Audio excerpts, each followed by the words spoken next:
Bonjour à tous, merci d'être venus aussi nombreux ce soir. Hop.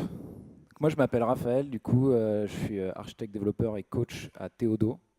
Je suis également diplômé de l'ENSIMAG. Donc j'habite à Paris Intramuros, dans un vieil immeuble parisien. Et comme beaucoup de vieils immeubles parisiens, la porte d'entrée en fait est constituée d'une simple planche pivotante. Et en fait, on a l'impression que si on tire un peu dessus, on n'a pas besoin de clé pour ouvrir la porte. Et donc, fort de ce constat, j'ai décidé de sécuriser mon appartement. Donc là, on m'a répondu contacte un serrurier. Et donc moi, ça ne m'a pas séduit énormément, puisque contacter un serrurier, c'est prendre rendez-vous avec quelqu'un, c'est aller lui parler. Et, euh, et moi, je suis développeur et en vrai, j'aime pas trop. Voilà, c'est pas un truc qui me séduit, quoi. Non, en fait, j'étais beaucoup plus intéressé par l'histoire des alarmes connectées. Et notamment, j'ai trouvé ce truc sur Internet, donc, que certains d'entre vous doivent connaître, qui est super sexy et dont la pièce centrale, c'est le tag détecteur de vibration et d'ouverture qu'on met sur une porte. Et en fait, ça permet d'avoir une feature de type Minority Report, c'est-à-dire qu'on sait en avance que l'effraction va avoir lieu puisque le brigand est en train de forcer sur la porte. Donc c'est assez cool. Et après, du coup, les autres éléments plus classiques, je dirais, c'est un centre de contrôle qui synchronise les différents widgets. Il y a un badge pour montrer patte blanche avant de rentrer, une caméra et une sirène. Les inconvénients que j'ai vus à cette solution et ce qui ont fait que j'ai pas été jusqu'à l'achat, c'était d'abord la vie privée. En fait, cette solution, elle offre une vue streaming en 24 heures sur 24, 7 jours sur 7 dans l'appartement. Et du coup, suivant le degré d'exhibitionnisme de chacun, ça peut poser problème. Donc pour moi, c'était un problème. Moi, je voulais pas ça. Il y a aussi la modularité. Donc cette solution, elle s'interface avec IFTTT, mais voilà, c'est pas aussi modulaire qu'en code. Et moi, j'aime bien pas trop me servir de service et faire des trucs à la mano. Et enfin, le prix. Donc c'est une solution qui est à 500 euros. Voilà, je trouvais que c'était un peu trop à l'époque. En plus, j'étais pauvre. Du coup, à partir de là, je commence à élaborer ma solution. Donc là, pour le moment, il n'y a rien. Mais j'ai un Raspberry Pi chez moi et du coup, je me dis, je veux que ma solution, elle prenne des photos et elle les upload dans mon drive. Ça, c'est le premier point. Je veux qu'elle soit open source parce que l'open source, c'est cool. Je veux qu'elle fasse pas plus de 250 euros. Ça, c'est un challenge que je me fixe. Et enfin, je veux que je vais être notifié par SMS pour bénéficier de la plus grande couverture réseau possible. Parce que moi, je suis chez Free et il m'arrive parfois, en de très rares occasions, de ne pas avoir Internet sur mon téléphone. Donc tout commence un dimanche ensoleillé qui semblait perdu, et pourtant, je rassemble des éléments du coup que j'avais chez moi depuis un moment et dont je ne sais pas quoi faire. Enfin, quand le Raspberry Pi est sorti, on en a tous acheté un et puis on n'a pas tous trouvé une utilité au Raspberry Pi. Je fais partie de ces personnes. Et du coup, voilà, je me suis dit, vas-y, on rassemble tout. Donc j'ai pris un Raspberry Pi, le détecteur de mouvement et la caméra infrarouge. Et j'allume le Raspberry, je branche la caméra, j'installe une lib qui s'appelle Python 3 PyCamera. Donc jusque-là, tout va bien. Et en 3 lignes de script Python, j'arrive à avoir un appareil photo programmable. Donc je trouve ça déjà super cool. Je suis un peu bidouillard et j'aime bien avoir des petits trucs comme ça. Enfin, dès que ça marche, rapidement, ça m'excite, quoi. C'est physique. Voilà, gênant. Du coup, après j'avais mon détecteur de mouvement. Je me suis dit, donc j'ai cogité. Je me suis dit, je vais brancher le détecteur de mouvement de sorte à ce que dès qu'on détecte du mouvement, on prend une photo. Donc c'est une première étape d'une alarme. Là, j'étais un peu paniqué puisqu'il y avait quand même 3 fils à brancher sur un truc où il y avait à peu près 40 branchements possibles. Donc j'avais de fortes chances d'échouer. Mais en fait, la communauté Raspberry est vraiment, elle est vraiment ouf, elle est hyper active et notamment il y a plein de diagrammes comme ça. Donc là, ces diagrammes-là, je les ai trouvés sur un site qui s'appelle adafruit.com. Ouais.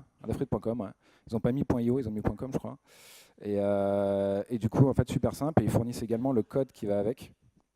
Donc voilà, donc c'est un code hyper simple. Donc il y a un petit peu de configuration, notamment on configure le pin sur lequel on veut que le détecteur de mouvement soit branché.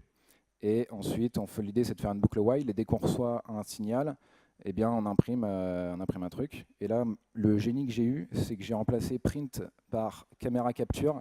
Et du coup, j'avais une alarme qui fonctionnait, et ça en assez peu de temps en fait. Ça, c'est à peu près au bout d'une heure. Donc je vous raconte pas mon état d'excitation. Et ensuite, du coup, je l'ai branché au Wi-Fi. Donc là, j'ai mis les lignes en commande, puisque c'est un truc que je fais pas trop, je fais pas tous les jours. J'ai plutôt l'habitude de me connecter au Wi-Fi en cliquant. Et voilà, la première version. Donc ça, c'est la V0, dont je ne suis pas peu fier.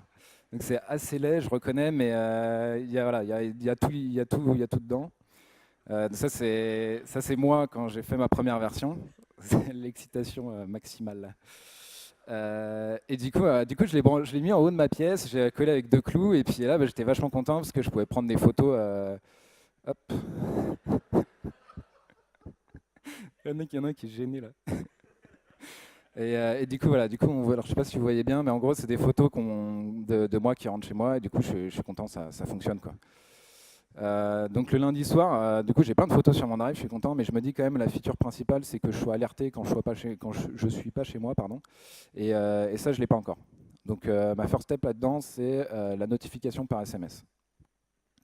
Donc la notification par SMS, donc je me suis renseigné un peu sur internet, et du coup j'ai vu qu'il y avait un truc qui s'appelait Twilio, donc c'est une solution SaaS d'envoi de SMS qui fournit une librairie Python qui est gratuite et qui utilise des numéros aléatoires dans le monde, donc il fournit des numéros. Donc c'est des numéros par contre qui peuvent être blacklistés.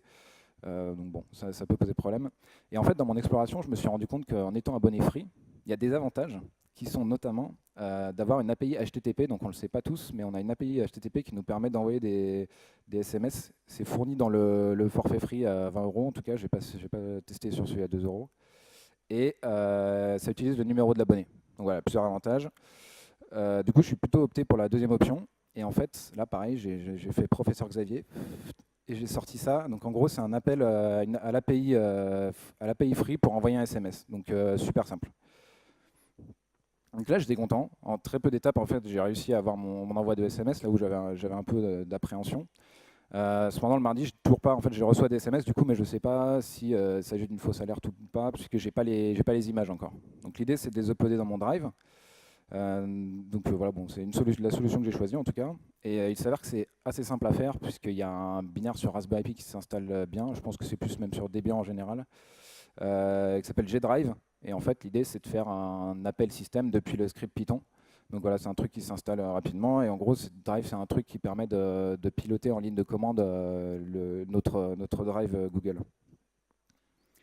Donc jusque là tout va bien. Donc ensuite ouais, je me suis dit l'alarme, je veux que s'il y a une interruption de courant, donc ça c'est un plus goodies, je veux que s'il y a une interruption de courant, l'alarme elle redémarre dans un état d'alerte. Et du coup j'ai servicisé mon alarme et j'ai mis la ligne dans un fichier qui s'appelle etcrc local.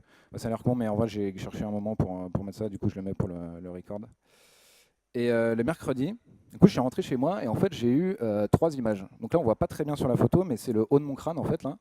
Et en fait, ce qui s'est passé, c'est que j'en vois que une image toutes les 3 secondes, puisque je suis en train d'uploader l'image pendant 2 secondes, d'envoyer un SMS, machin, et du coup, ça va pas du tout en fait. Du coup, je me mets au multithreading. Donc pour ça, j'utilisais la librairie, enfin le module threading de Python.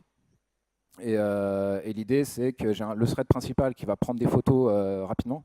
Et derrière, je lance des threads d'upload qui finiront ou pas, mais le plus important, c'est que le thread principal prend des photos. Et donc à partir de là, bah, j'ai le nombre de photos que je veux, et avec du code qui n'est pas hyper complexe. Donc le jeudi, bah, j'ai rien fait. Je me suis fait harponner par des collègues pour aller boire des coups. Le vendredi, c'était encore pire. J'aime bien cette photo.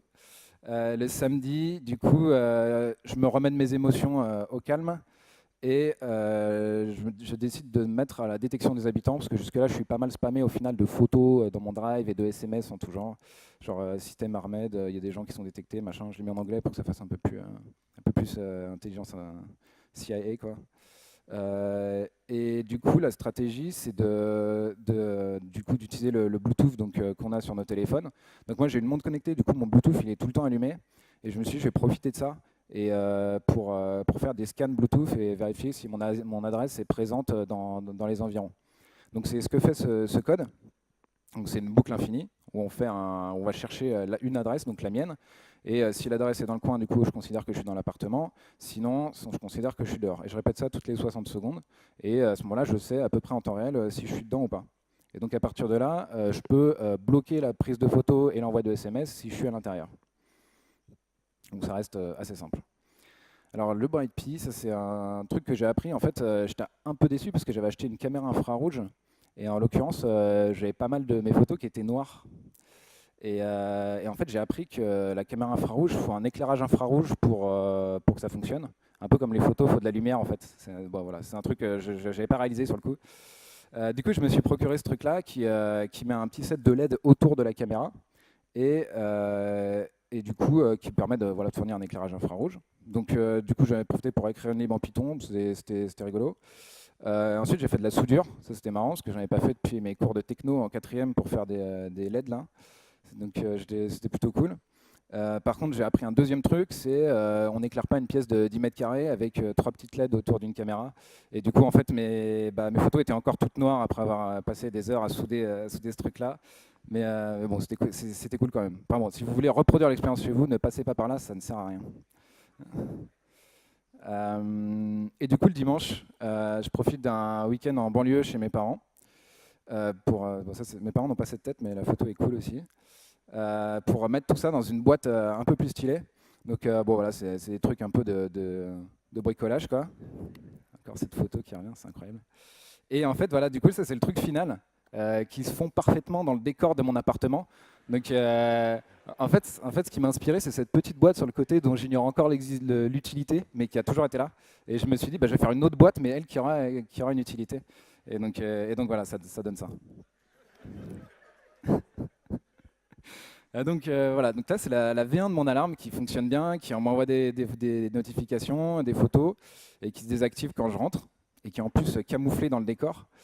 Donc là, les composants que j'ai utilisés pour ça, c'est du coup un Raspberry Pi 2, il n'y avait pas le 3 à l'époque. C'était une carte micro SD, donc l'alimentation, ouais, j'ai pris un câble de 5 mètres parce que ouais, j'ai pas mis de système de batterie, du coup effectivement si on coupe le courant ça marche plus. Mais du coup vous pensez quand même à l'alimentation. J'ai mis un module Bluetooth, un module Wi-Fi, une caméra infrarouge, un détecteur de mouvement, des fils et le kit de LED inutile. Ensuite, dans les solutions SaaS, j'ai pris du coup Free qui me coûte rien parce que j'étais abonné Free et le Drive sans stockage supplémentaire. Du coup, ça nous donne un total, tenez-vous bien, de 140 €. Waouh!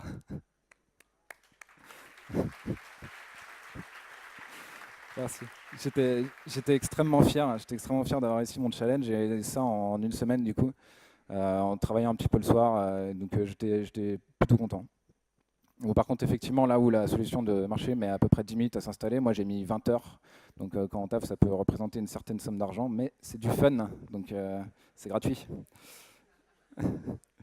Et l'excitation aussi. Ouais. Euh, J'aurais dû payer en fait pour le faire. Putain, faut que j'arrête. Alors quelques mois plus tard, cela dit, donc j'ai grandi en sagesse, comme le prouve cette photo. J'ai toujours le problème de l'éclairage. J'ai toujours des photos noires. Et là, en fait, ce qui est amusant sur ces photos, c'est qu'on me voit en train d'allumer l'interrupteur. Et je me dis, c'est pas sérieux de compter sur la bonne foi du brigand pour allumer la lumière. Bon, du coup, je me satisfaisais de ma solution, mais en fait, c'est pas sérieux.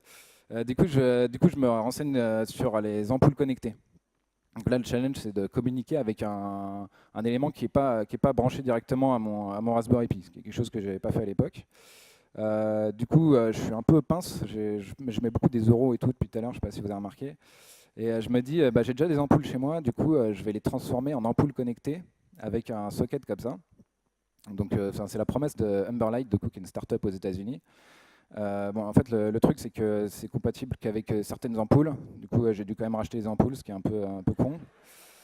Le temps de réponse, il est super long. En fait, ça passe par IFTTT et je crois que il y a un truc aussi aux US, il me semble. Enfin, c'est pas possible. Le truc, il mettait 5 secondes dès que j'arrivais. Du coup, j'avais pareil que du noir. Il n'y a pas d'API Bluetooth alors qu'il y a une antenne Bluetooth, donc ça, j'ai pas saisi. L'éclairage progressif, il est un peu pourri puisque l'ampoule, elle n'est pas vraiment adaptée à cet usage-là. Et enfin, le truc est beaucoup trop cher. Donc, en fait, voilà. Donc, pareil, encore une fois, si vous devez reproduire ça chez vous, ne passez pas par cette étape. Et donc en fait, je me suis tourné vers un truc beaucoup plus mainstream, donc le Philips Hue. Donc je pensais que la station de centrale, c'était un problème au départ, pour une raison obscure, je ne sais pas pourquoi je me disais ça, mais en tout cas, ça marche super vite. Il y a un accès direct sur une API, du coup, sur une adresse locale, donc c'est super simple d'utilisation. Il n'y a pas d'accès depuis l'extérieur, ça je considérais que c'était cool en termes de sécurité. Et le produit est super mature. Enfin, par rapport à d'autres solutions qu'on peut voir sur le marché, Philips Hue, ça fait je sais pas 3 ans je crois qu'ils ont sorti leur produit. Et du coup, l'éclairage, en fait, ben, en termes de code, ça devient super simple. C'est du coup de la conf, genre on va taper dans une IP qui est une IP locale au réseau Wi-Fi, et on constitue la requête, et pareil, on envoie une requête put avec le module request. Donc voilà, super simple. Et donc là, bam, on me voit arriver triomphant. Après, mon deuxième problème, c'est que j'avais toujours pas la feature Minority Report. Vous savez, avec la fait de détecter l'effraction avant qu'elle n'ait eu lieu. Et donc là c'est un truc que j'avais envie de faire depuis le début. J'étais comme ça. Bah, le challenge, c'est de faire communiquer deux trucs intelligents en fait. Et ça, bah, pour moi, c'était pas évident. Mon plan, c'était d'utiliser un Raspberry Pi 0 qui est sorti pile à cette époque-là. Auquel je branche du coup un interrupteur de porte, donc c'est le truc blanc que vous voyez sur le schéma, et un détecteur de vibration. Donc l'idée c'est que dès que la porte s'ouvre ou si la porte est en train de vibrer, on envoie un signal au Raspberry Pi central qui prend les photos, et celui-là bah, il enclenche sa prise de photo, l'alerte par SMS et l'upload. Alors pour le code du tag, en fait, c'est assez simple. Il y a la librairie RP GPIO là, qui fournit tout ce qu'il faut pour que ça marche bien. Et du coup, ça marche pas avec un système de callback. Donc, c'est plus des boucles while, c'est des systèmes de callback. Et en fait, c'est beaucoup mieux, beaucoup plus simple à coder.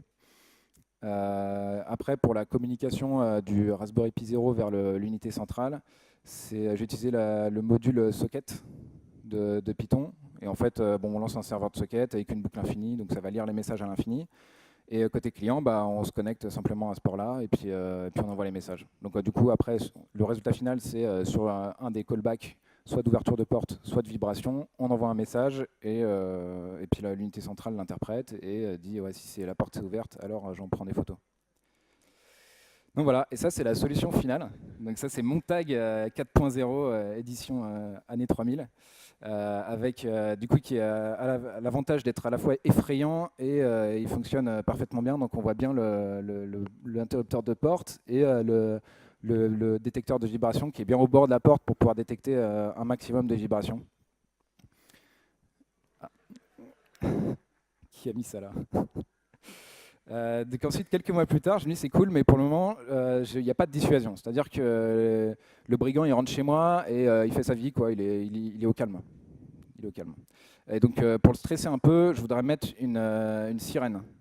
Donc le challenge sur cette étape, c'est d'alimenter un système externe. La sirène que je vous ai montrée sur le slide précédent, elle demande un circuit de 12 volts et le Raspberry Pi ne peut pas fournir ça. Et en fait, la clé en fait, pour faire ça, c'est un truc qui s'appelle le relais. Donc moi je suis pas très bon en électronique, sans doute dans la salle il y en a qui sont un peu plus pointus, mais déjà moi c'était quelque chose ça. Le relais en fait c'est un truc qui va servir d'interrupteur sur un circuit du coup à 12 volts pour alimenter la sirène et qui va être piloté par le Raspberry Pi suivant le branchage que vous voyez ici. Et donc en fait voilà, du coup ça se fait assez simplement, dès que la porte s'ouvre et que je suis pas à l'intérieur, hop, je déclenche l'alarme. Donc ça c'est fait. Et du coup les composants pour cette version 2 de mon alarme, ça a été du coup un interrupteur de porte, un capteur de vibration, le starter kit Raspberry Pi 0, le starter kit Philips Hue, la sirène 110 dB, donc le module de relais et l'alimentation 12 volts. Donc pour un total, tenez-vous bien, de 265 € seulement. Donc merci. Donc ceci étant dit, du coup j'ai pas mis le temps là volontairement parce que j'ai passé pas mal de temps, notamment quand je voulais rajouter la sirène. En fait, quand je voulais rajouter la sirène, c'était quelques mois plus tard et mon code il ressemblait à ça. Donc bon, c'est pas hyper dense, mais en fait il y a pas mal d'imbrications, des boucles while et en fait derrière il y a d'autres trucs qui tournent comme la détection Bluetooth dans des threads parallèles et tout. Et ça fait qu'au total, dès que j'ai voulu rajouter ma sirène, j'ai fait pas mal d'erreurs de code débiles parce que en fait le code est trop complexe, quoi. Et enfin, ouais, difficile à maintenir, plein d'événements asynchrones, des trucs qui réagissent différemment dans différents cas. Donc, bug de slide. Et donc, en fait, je me suis tourné vers le reactive programming En fait, c'est un truc que j'ai trouvé du coup sur le chemin et je me suis dit, putain, ce truc-là, c'est fait pour moi. Le reactive programming, c'est un paradigme de code asynchrone qui se concentre sur les flux de données et la façon dont elles se propagent. Et donc, par exemple, du coup, c'est un système d'observeurs et d'observables. Donc, d'observable et d'observeur. Donc, l'observable, c'est par exemple ma porte qui s'ouvre. Donc, ça génère un flux de données. Donc, à chaque fois que ma porte s'ouvre, je lâche un événement. Et derrière, j'ai un observeur, du coup, un SMS observeur, du coup, qui va s'abonner à cet observable et qui va envoyer un SMS à chaque fois que ma porte s'ouvre. Donc, j'ai volontairement mis plein d'envois de SMS à la fin. En fait, l'idée, c'est qu'après, on peut contrôler ce flux de données. Donc là, j'ai mis une fonction de throttling qui fait que j'envoie un SMS toutes les 5 secondes au maximum. Et après, on peut faire des trucs un peu plus sioux en combinant avec d'autres flux. Donc le flux dont je vous ai parlé là, avec le Bluetooth qui détecte la présence ou non. Donc en fait, on le transforme en flux. Le Bluetooth envoie, enfin du coup, l'observable va envoyer un true dès qu'il y a quelqu'un dans l'appartement et un false dès qu'il n'y a personne. Et à partir de là, on va filtrer le flux de la porte. Donc avec l'instruction posable et du coup avec le throttle et ensuite on envoie un SMS. Donc en fait cette feature-là, sur ce schéma, elle est assez simple à décrire. Si je dois la résumer en une phrase, pardon, c'est donc dès que j'ouvre la porte et que je ne suis pas à la maison, alors j'envoie un SMS, mais seulement toutes les 5 secondes au maximum. Donc c'est assez long à expliquer comme feature. C'est également assez difficile à coder avec des boucles while et des trucs, des événements asynchrones. Et en fait, en reactive programming, ça se code en une ligne et ça se lit à peu près comme de l'anglais. Donc ça, c'est super cool. Ça me permet en fait de découpler toutes mes features en ligne par ligne comme ça, et je peux avoir en fait toutes les features de mon alarme sur plusieurs étapes. Donc par exemple, là, la première que vous voyez, c'est dès que j'ouvre la porte ou qu'il y a une présence qui est détectée, alors j'allume la lumière. Et ensuite, le deuxième, c'est dès que j'ouvre la porte et 10 secondes après, j'éteins la lumière. Donc voilà, donc du coup là c'est mon alarme qui fonctionne dans l'état de l'art. Donc ce que j'envisage à partir de là, c'est de la reconnaissance d'image. J'aimerais bien en fait avoir moins de fausses alertes, parce que par exemple si mon voisin claque la porte, vu que ma porte c'est vraiment de la merde, on n'a pas le droit de dire ça au micro, et ben genre du coup ça m'envoie des alertes. Et du coup j'aimerais bien peut-être avec un système de machine learning du coup de détecter les images qui sont ou pas dangereuses. Ensuite je voudrais rajouter des tests avec le reactive programming. C'est super simple d'ajouter des tests asynchrones. Là, j'ai un truc un peu plus fun. Je voudrais faire une sirène façon Maman, j'ai raté l'avion. Je ne sais pas si vous vous rappelez de ce film-là, mais il y a un moment, Kevin, il est dans la maison, il y a les brigands qui arrivent, et il allume la télé pour faire fuir les brigands. Et du coup, je me dis, ça peut être cool de mettre genre un aboiement de chien dès que je vois quelqu'un qui tape à la porte. Et ensuite, je voudrais bosser un peu plus sur la sécurité de mon alarme. Parce que la solution de Bluetooth que j'ai, je pense qu'elle est spoofable assez facilement. Voilà, cela dit, je considère que si un brigand arrive à spoofer mon truc, voilà, il a le droit de me voler quelques trucs. Il l'a mérité. Voilà. Donc la morale de mon histoire, en fait, c'est que donc comment se lancer dans un projet perso.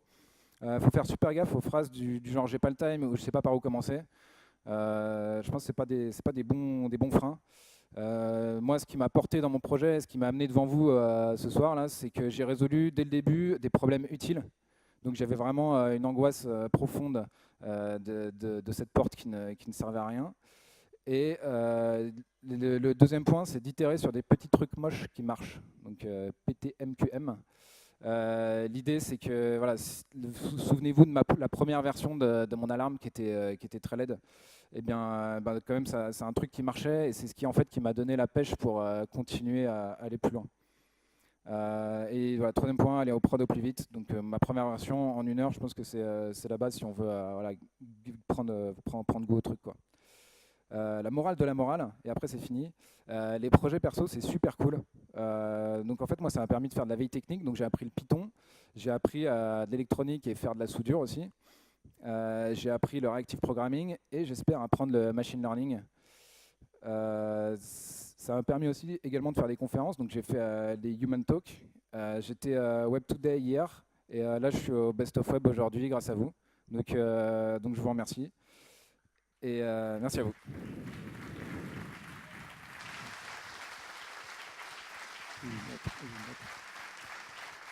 Merci Raphaël. Yes. sais que tu Je peux, mets, à je mon mets un avis, tu lien, peux je faire mets un une- lien vers les slides pour ceux qui veulent commenter sur les slides directement Ok. et qui va voir les liens des trucs. On fait le Toi, par selfie. exemple. Yes. Tu veux le faire où? C'est toi qui Je choisis. prends là, il y a tous mes potes là-bas. Tes potes, ils sont où? Ils sont là-bas là. Levez la main, les potes de Raphaël. Ah, on va les S'il faire vous devant. plaît. Viens, on va le faire devant tes potes. On va faire le selfie avec les potes de Raphaël. Yes. Et j'espère que vous allez être un petit peu. Hein.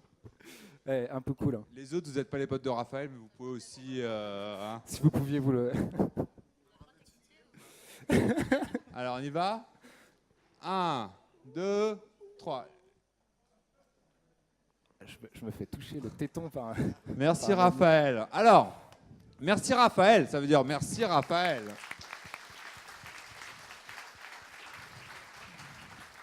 Viens Raphaël. On peut prendre une ou deux questions, est-ce qu'il y en a? Ah là, oh là là, là il a levé la main. Du coup, c'est moi qui choisis, hein. C'est moi qui choisis, c'est qui? Non, c'est. Vas-y, très bien. Alors moi, la question à laquelle peut-être tout le monde pense, c'est est-ce que du coup tu as pu voir des photos de quelqu'un qui t'a cambriolé ou pas? J'ai pas fait le test en live, cela dit, j'ai une fois un petit coup de flip parce que j'ai vu un rayon de lumière passer au-dessus de ma porte.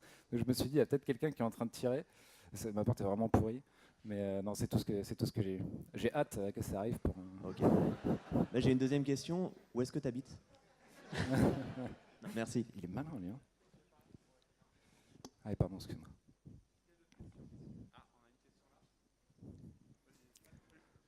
Ouais. Est-ce que tu as vu le projet Motion sur Raspberry Pi? Motion? Ouais. Non, j'ai pas vu le projet Motion. Parce que je l'ai installé sur un Raspberry parce que je me suis fait cambrioler.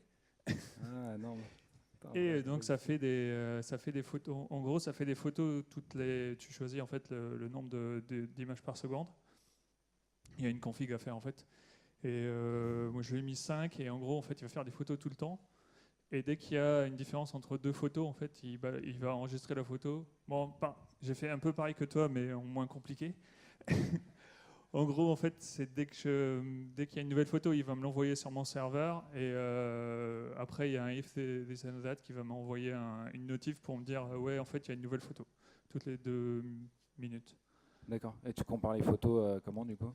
Je les regarde. Ok. Toutes les photos. Par contre, c'est hyper chiant parce que j'en ai eu une quinzaine cet après-midi, c'est parce qu'il y a le soleil et les nuages, c'est une horreur. Ouais, je pense qu'on va se prendre des bières là. Est-ce qu'il y a d'autres questions? Est-ce que juste comme ça, par curiosité, tu as pensé à mettre une alimentation externe, une alimentation indépendante Ouais, j'y ai pensé. Cela dit, c'est pas un truc que je sais faire spécialement. J'ai pas pris le temps de le faire. Mais ouais. Ouais, ça serait intéressant, ouais. Ouais. J'ai dit ça, moi. Le mec me tue mon talk. Putain. On a une dernière ici. Ah. Salut. Alors du coup, est-ce que t'as pas peur que le brigand qui entre, en fait, il te vole juste ce magnifique système incroyable que t'as fait, quoi? Quoi, pardon, j'ai pas entendu. Est-ce que t'as pas peur que le brigand, en fait, il te vole juste ton Raspberry Pi, ton alarme, ta sirène et tout ça, quoi? Parce que là, c'est juste... Moi, j'entre dans un appart, je vois ça, c'est ça que je prends, tu vois. Avec le truc sur la porte, tu fais... Ouais, effectivement. Bah, c'est pour ça que je upload les photos rapidement, du coup, mais... parce que je me dis, ouais, c'est au pire, si le truc se fait tirer, j'aurai peut-être la tête du gars, genre la main du gars, peut-être l'empreinte digitale. Ouais, salut. Dans le cas où tu as une coupure électrique, du coup, tu n'as plus de Raspberry. Mais si tu mets une alimentation, est-ce que tu as géré les photos en local pour les récupérer une fois que tu as Internet? Non, justement. Mais en fait, oui, effectivement, du coup, ça complète la question de monsieur. C'est si tu n'as plus de jus, tu n'as plus d'Internet, et du coup, en fait, tout le système, il tombe un peu au final. Et je sais que notamment, l'alarme que j'ai montrée, eux, ce qu'ils font, c'est qu'ils font un réseau de peers pour pouvoir continuer à avoir une connexion Internet. Et ce qui est pas mal, mais bon, enfin, je suis pas sûr que tous mes voisins aient des alarmes comme ça, donc je pense pas que ça marche des masses non plus. Un jet acide, très précis. Ouais, moi je pense pas que si les mecs ils te coupent le jus, je suis pas sûr que de toute façon t'es mal barré quand même. Hein, si Ouais, les mecs non, sont réduits à couper le jus pour te cambrioler. Pour la détection, il y a un truc, bon, je fais de la pub pour nos produits, mais c'est super simple. Tu fais du face detection il apprend les gars, et c'est un call API REST, et ça marche tout seul. Ensuite, si tu veux vraiment le faire toi-même, tu peux faire du machine learning, ça peut être sympa à apprendre. Mais je pense que c'est super simple à implémenter l'étape d'après, de te dire la personne qui est... Soit tu la connais, soit tu la connais pas, et dans ces cas-là, tu envoies d'accord. de l'ASI. Effectivement, c'est pas mal. C'est pas la première fois que j'entends cette suggestion. Cela dit, en fait, sur les photos que j'ai, on voit pas spécialement la face. Des fois, c'est un peu flou, machin. Ah ouais, et- ouais, par contre, il faut quand même que tu aies une image relativement de bonne qualité Ouais, c'est de ça. la Et personne en le face. truc de la caméra du Raspberry n'est pas forcément la qualité suffisante. Donc il y a des risques là-dessus, je pense. Alors, c'était la dernière question. Merci. Vraiment, c'était très bien. Cool.